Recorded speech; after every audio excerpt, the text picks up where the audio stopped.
Leo nataka nikakuonyeshe jinsi ya kutengeneza Mastercard kwenye mtandao wa Mixx by Yas au Tigo.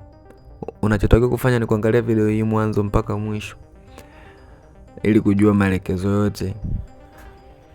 Cha kwanza utaenda Play Store, utadownload application ya Mixx by Yas, utajisajili na itakuleta kwenye huu hapo ukurasa.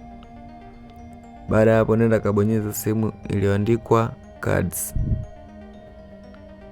Ukibonyeza hapo itakuleta paka hapa na utabonyeza sehemu iliyoandikwa create visual card. Utabonyeza hapo, kisha watakwambia uchague muda ambao unataka kadi hiyo idumu. Hapa kuna mwaka mmoja, kuna siku 180, kuna siku 90 na kuna hii hapa ya mwisho unatumia. Ukishatumia mara moja huwezi ukaitumia tena.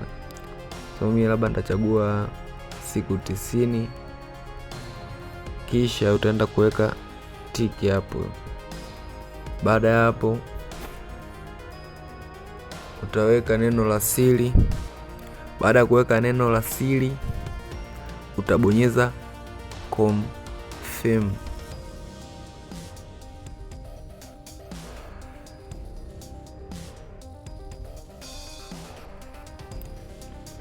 Utaona imeshakwambia tayari imetengeneza Mastercard yako ambayo itatumika ndani ya siku 90, yani miezi mitatu. Utabonyeza okay na watakutumia meseji na kadi yako itakuwa imeshatoka. Ukitaka kuona namba za kadi yako utabonyeza hapa